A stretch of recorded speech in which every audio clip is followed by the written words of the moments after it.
Bonjour, ici Martin Saint-Pierre et bienvenue à Visionnaire d'affaires. Cette semaine, une partie de l'émission sera tournée à l'extérieur ou peut-être dans ce grand camion-là dont notre invité va nous parler dans quelques instants.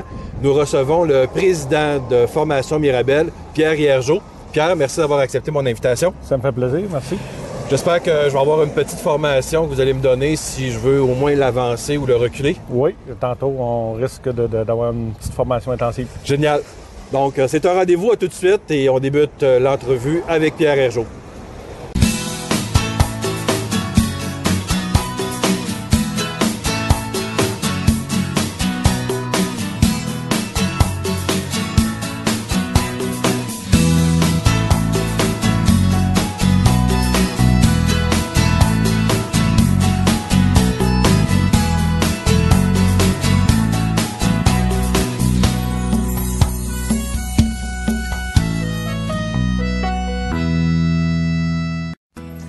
Fondée en février 2010 par M. Pierre Hiergeau, qui est originaire d'Amos en Abitibi, Formation Mirabel est un centre de formation en machinerie lourde, offrant notamment des cours de pelle hydraulique, de chargeur sur roue, de rétro-excavatrice, de bulldozer, de niveleuse et de camions de mine articulés et rigides de 40 tonnes.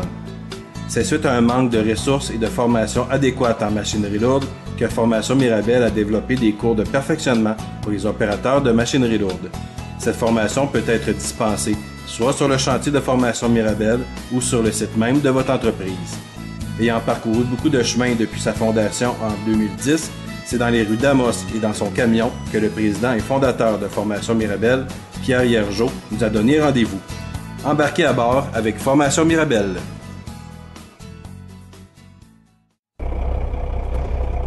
En compagnie de Pierre Hiergeau, président directeur général de Formation Mirabel. Oui, Pierre, allons-y pour cette petite balade.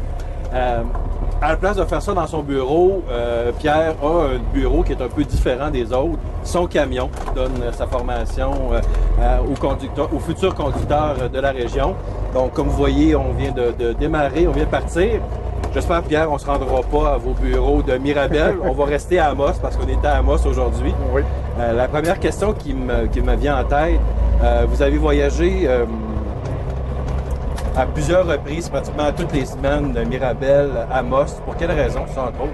Bien, quand j'ai parti à la compagnie, ça griche un peu pour l'entrevue. Il faut dire que le camion est froid. Quand le camion est froid, il ne travaille pas de la même manière. On vient de partir de la cour. J'ai voyagé à toutes les semaines de Mirabel à Amos pendant 3 ans parce que je restais ici avec ma conjointe. Okay. Et puis, à toutes les fins de semaine, je revenais. Puis, je travaillais une semaine à mon bureau d'Amos, une semaine à mon bureau de Mirabel. Vous avez démarré Formation Mirabel en février 2010, je crois. Exactement. Pourquoi avoir choisi le nom de Formation Mirabel? J'ai parti ma compagnie à Mirabel, et puis c'est comme Placement Québec, le nom le dit. Donc, Formation et Mirabel. Okay. À l'origine, je ne croyais pas revenir faire des affaires en Abitibi, mais maintenant, avec tout le développement des ressources naturelles, j'ai décidé on a gardé le même nom. On parlera d'ailleurs des opportunités de développement dans la région un peu plus tard dans l'entrevue. Mais la première question qui me vient en tête avec cette création-là, vous étiez conducteur de camion avant de démarrer l'entreprise? Exactement, j'étais conducteur de camion. J'ai eu un accident, j'ai tombé en bas de mon camion, puis je me suis blessé. Donc, par la suite, j'ai suivi une réadaptation au niveau de ma carrière. Et puis, j'ai décidé d'aller me faire former en logistique du transport. Ça m'a amené à travailler pour une compagnie qui donnait de la formation machinerie lourde. Okay. Par la suite, j'ai parti ma propre compagnie. Vous aviez cette fibre-là entrepreneuriale en vous avant même de penser à créer Formation Mirabel?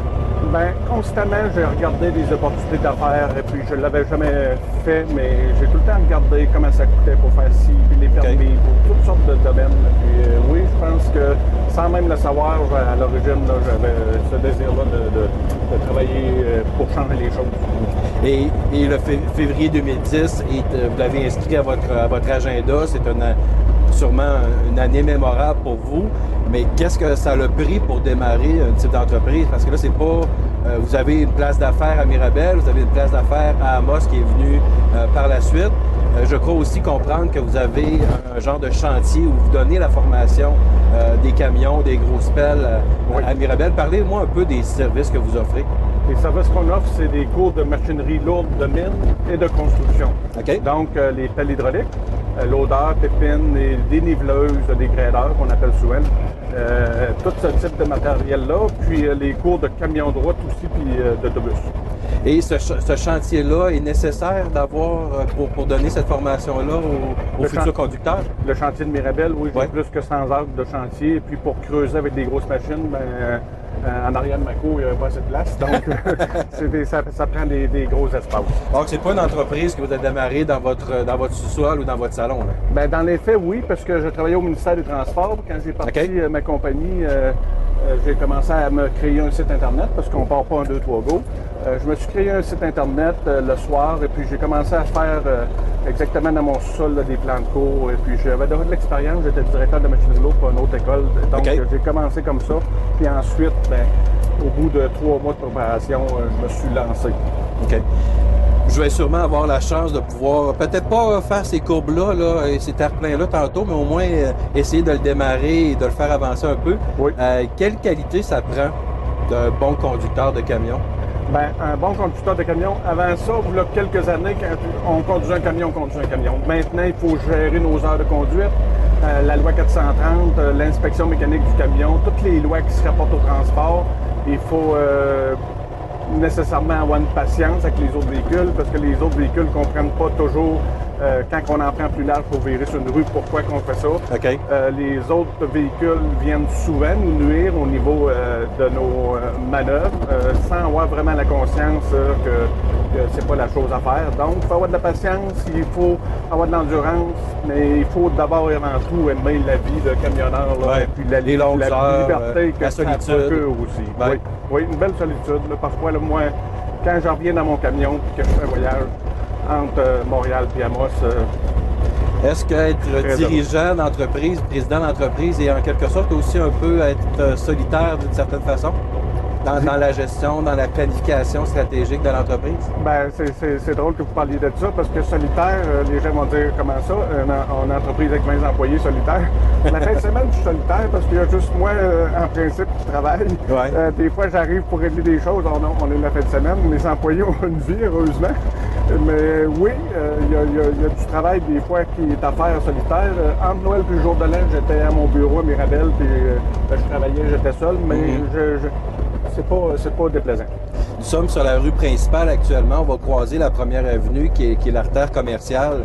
Ça m'amène à poser une question un peu peut-être technique.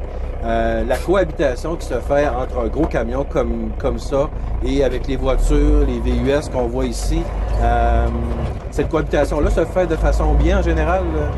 Oui, comme que je disais tantôt, les gens là, maintenant sont habitués de voir à Amos surtout là, le camion Formation Mirabel, et puis avec les grosses enseignes formation et puis cours de camion classe 1, les gens savent que c'est des gens qui sont à l'apprentissage aujourd'hui. Donc les gens croient que moi je suis à l'apprentissage aujourd'hui et que vous êtes le formateur. Bien, je vais rassurer tout de suite mes téléspectateurs que c'est le contraire dans ce cas-ci, du moins pour l'instant. Revenons en arrière, si vous me permettez, Pierre, à la création d'entreprise. Donc, l'accident de camion que vous avez eu qui vous a un peu nécessité ou qui a exigé une orientation ou une réorientation professionnelle, mais qui n'est pas si lointaine parce que vous avez décidé de faire la même chose, mais d'être un peu en arrière du volant, mais du côté de la formation. Cette transition-là s'est effectuée comment? La transition est venue sans vraiment que je le sache. Quand j'ai parti ma compagnie, moi, à Mirabel, je pensais donner des cours pour une machine ou deux, puis être sur mon chantier. Ça l'a progressé tout le temps de plus en plus. Faut dire que là, présentement, moi, je n'étais pas habitué de gérer des budgets comme ça, puis des équipements, puis des entretiens, etc., puis des employés. Il a fallu que je travaille fort, puis je m'adapte. D'ailleurs, toute l'équipe, on est en constante formation aussi, en formation continue au niveau d'améliorer nos... C'est nécessaire, ça? Absolument nécessaire, parce que moi, je n'ai pas été à l'université, je n'ai pas suivi de cours en démarrage d'entreprise. Il a fallu que j'apprenne sur le tas, et puis il y a quelques fois, je l'ai appris à la dure. OK. Une autre question, ça m'amène peut-être à vous poser à ce moment-ci d'entrevue. On s'apprête à faire un virage dans une petite rue. Je vais peut-être vous laisser vous concentrer davantage. Bon. Les qualités d'entrepreneur que vous avez développées, ça fait environ 3 ans que l'entreprise est démarrée, donc ça fait 3 ans en février. Les qualités d'entrepreneur que vous avez acquises avec le temps au cours de ces 3 années-là, parlez-moi un peu. Est-ce qu'il y en a qui ressortent davantage que d'autres? Ben, c'est de gérer les ressources humaines. Et puis, parce que si on recule de là une dizaine d'années, les ressources humaines au point de vue des employés n'étaient pas comme aujourd'hui. On a besoin des gens. Moi, souvent, les gens me demandent comment est-ce que tu as d'employés. C'est pas des employés, j'ai des gens qui travaillent avec moi. C'est différent. S'il ne sera pas là, je pourrais pas. L'entreprise ne sera pas comme celle-là. Au sujet des qualités. Elle ne serait pas rendue où ce qu'elle est aujourd'hui? Oh non, non. Parce qu'on a des gens qui sont passionnés, puis j'ai des gens aussi qui font autant d'heures que moi-même pour que l'entreprise avance. Et comme c'est de la formation, évidemment, sur les gros camions, vous ne pourriez pas la donner, évidemment, en même temps à Mirabel que vous pourriez donner ici en région, ça va de soi. Non, et puis exactement. Puis quand je suis dans le camion, ben je suis pas en train de diriger mon entreprise ou gérer d'autres dossiers. Donc, c'est sûr que les gens qui m'aident au point de vue de la formation, les formateurs, le personnel administratif, c'est ma raison d'être. Je le dis souvent d'ailleurs. On est une belle équipe, on a du plaisir, puis on regarde que ces gens-là soient heureux, c'est important. On va devoir faire une première pause, mais j'aurais envie de vous poser cette question-là avant d'y aller, qui nous amènera sur un autre terrain par la suite. On tourne à gauche ou à droite? À gauche. À gauche, parfait. On le sait maintenant, votre entreprise a 3 ans, donc vous l'avez démarré en février 2010. À Mirabel, comme le nom de l'entreprise le porte, vous avez expliqué les raisons tout à l'heure. Vous avez maintenant une place d'affaires aussi à Amos parce que c'est une région qui est la vôtre, qui a toujours été la vôtre. Ouais. La dynamique est différente ou est similaire, ces deux régions-là, dans la façon de penser? Ben, la dynamique est un petit peu différente et puis je pense que c'est propre à d'autres régions aussi.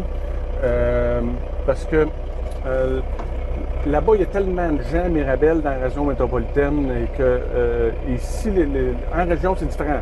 Il faut faire c'est plus long d'établir des contacts puis des réseaux d'affaires tout ça. Okay. Mais j'ai revenu à Amos puis j'ai installé mon camion donner de la formation à Amos parce que mon cœur est ici. Donc, ça fait seulement que 6 mois là, que j'habite maintenant juste une place. J'ai été 3 ans à voyager toutes les semaines parce que j'étais une semaine à mon bureau d'Amos, une semaine à Mirabel. Je tiens à faire des affaires ici avec le développement des minières, des ressources naturelles. Il y a quelque chose à faire pour que les jeunes travaillent puis qu'il y ait des emplois bien rémunérés. Et puis, je suis certainement ici pour rester là, à long terme.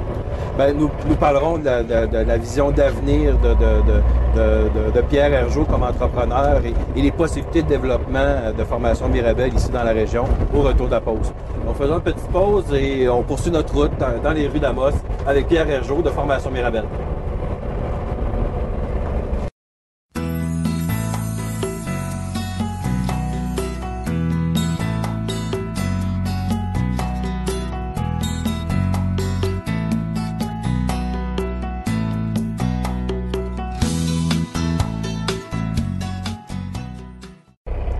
De retour à Visionnaire d'affaires en compagnie de Pierre Hergeau de Formation Mirabel. On vient de redémarrer en fait, mais on va se stationner dans quelques instants. Pierre, j'aimerais bien au moins avoir le feeling de prendre votre place quelques instants. Oui. Avant la pause, on parlait de l'Abitibi-Témiscamingue et de ses ressources naturelles, de ses richesses naturelles, on devrait dire, à certains moments. Votre présence en Abitibi n'est pas étrangère à ça. Comment voyez-vous l'avenir de votre secteur d'activité dans la région plutôt? Bien, notre secteur d'activité, là, au point de vue des mines, on a des contrats des mines, on forme des gens aussi qui sont pour les minières. Mais comme je disais un petit peu précédemment, qu'est-ce qui est important, c'est tous les emplois que les gens de l'Abitibi, quand que tout le milieu forestier est un petit peu en déclin, tout le monde le sait. Oui. Même que là, il reprend de la vigueur, tant mieux. C'était une belle opportunité pour une région comme la nôtre, qu'il y ait des jeunes qui quittaient les régions avant. Et puis, c'était pas seulement la nôtre, c'était toutes les régions. Puis maintenant, on assiste à ce que des jeunes reviennent, s'installent, même des jeunes familles qui n'ont jamais habité en Abitibi pour venir travailler dans les mines. Ça ne pouvait pas tomber mieux pour une région comme la nôtre. On est dans un camion qui fait du transport de marchandises, donc un des secteurs d'activité que vous desservez comme formateur auprès de ces conducteurs-là. Vous offrez évidemment d'autres types de formations dans d'autres types d'équipements lourds. Les gros camions de mine, c'est des gros camions, là, les 10 tonnes qu'on appelle, c'est ça? Là, c'est les gros camions qu'on voit dans les mines, c'est des 250 tonnes. 250 tonnes, j'étais loin. Exactement. Okay. Et puis, nous, sur notre chantier, on a un 40 tonnes. OK. Et puis, c'est un camion pareil comme dans les mines. Un camion rigide qu'on appelle, parce que les autres camions, c'est des articulés, parce que c'est comme les loaders. OK. Un camion rigide, il se dirige avec les roues en avant comme une auto. C'est un gros camion. On va faire une deuxième petite pause, juste pour que je puisse prendre votre place tout de suite. Je vais tenter au moins de faire avancer ce camion-là dans les prochaines minutes. On s'est dit avant la pause qu'on se contenterait de ça aujourd'hui, que je n'irais pas avec les grosses pelles de chargement. Mais essayons par ça et on continuera à parler d'avenir en changeant de siège. D'accord.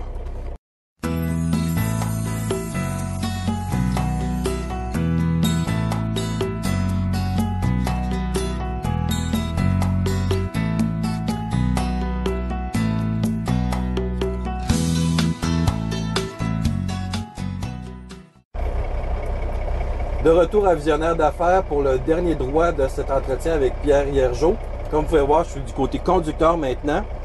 Direction quelques pieds en avant, pas plus. Oui, on peut voir la distance que j'aurai à parcourir. Notre invité d'aujourd'hui, Pierre Hiergeau, a parcouru beaucoup de chemin depuis sa fondation, la fondation de son entreprise en 2010.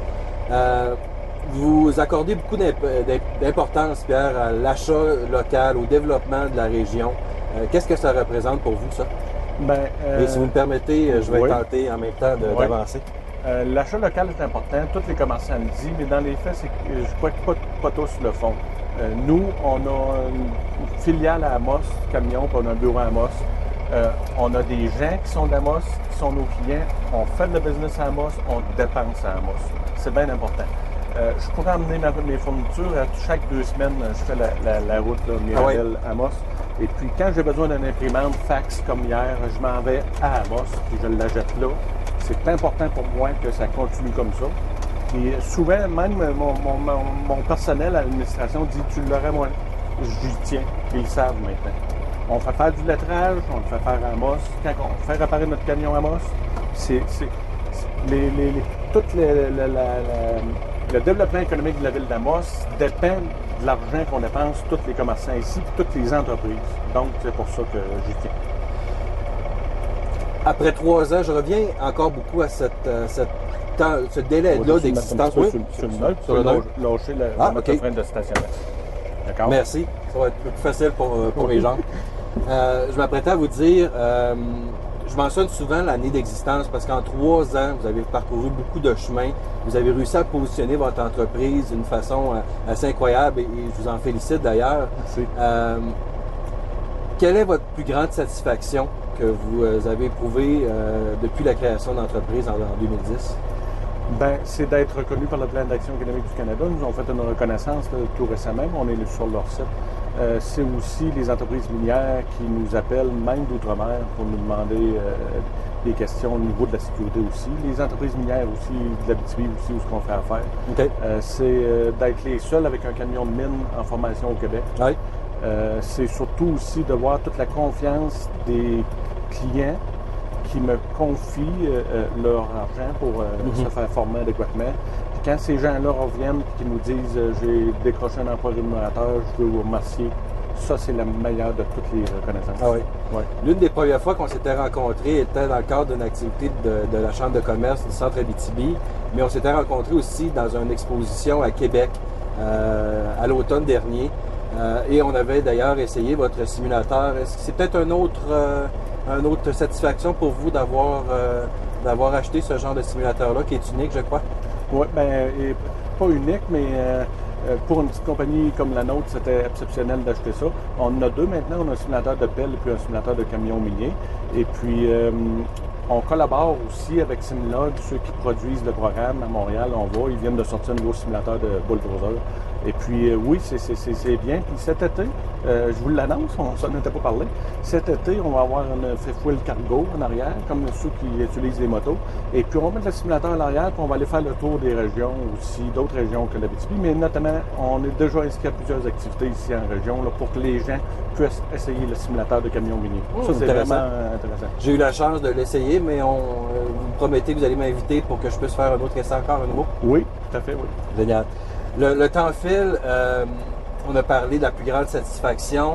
Le revers de la médaille est toujours aussi les embûches qu'on peut avoir en démarrage d'entreprise. En 30 secondes, si vous avez à mentionner une embûche, ce serait laquelle? L'embûche des entreprises, de mon entreprise. De votre entreprise depuis la création? Bien, présentement, ce qu'on vit, je ne suis pas le seul à le vivre. Là. Il y a plusieurs sociétés aussi minières. C'est tout le dossier des redevances, puis que ça crée une incertitude là, sur le marché. Puis tout le monde attend que ça se règle, ce dossier-là. Il est grand temps qu'on passe et qu'on soit capable de... Parce que ça va faire un tort énorme à notre région et à d'autres régions. Ben, on souhaite que cette dynamique-là s'implante pas comme on l'appréhende et que les entreprises minières et les entreprises comme la vôtre qui sont dans le secteur minier puissent continuer à se distinguer au cours des prochaines années. Oui. On retourne à votre bureau d'Amos. C'est pas moi qui conduis jusque-là, ça c'est certain. Et j'aurais peut-être une dernière question pour vous à vous poser au retour de la pause. La dernière question que je pose toujours à chacun de mes invités à Visionnaire d'affaires.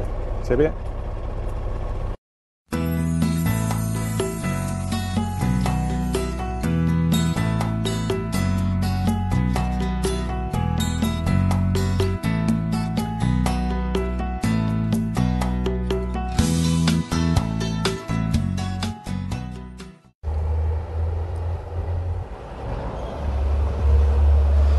De retour à Visionnaire d'affaires, le temps d'une dernière question avec mon invité cette semaine, Pierre Hiergeau. Merci en passant, Pierre, pour cette belle balade dans les rues d'Amos. Ça nous a fait plaisir.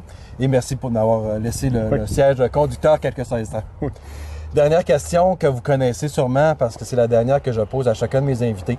Si vous aviez un conseil à transmettre à un jeune entrepreneur qui démarre, ce serait quoi? C'est de s'attendre à faire beaucoup d'heures au début, puis de ne pas hésiter, ou foncer comme tous les autres l'ont dit, mais il va falloir mettre des heures pour que ça marche. C'est ça qu'il va faire. La passion, la vision aussi, c'est des termes que mes invités des dernières semaines me disaient aussi. C'est sûrement quelque chose que vous partagez? Oui, évidemment. Lancez-vous dans quelque chose que vous avez une passion. Là. Dernière question qui est peut-être hors entrevue, mais qui pense qu'il serait pertinente à vous poser. Vous avez sur votre camion une grosse antenne comme celle-là. À quoi sert-elle? Oui, c'est pas une antenne de radio. Ça, c'est un fly, comme on dit en anglais. C'est que quand on va sur les mines, pour que les gros camions de mine nous voient, parce que leur cabine est sur la gauche. Puis sur mon chantier aussi, vu que j'ai des camions de mine, on a tous ça sur nos camionnettes pour question de sécurité. De vous voir de loin?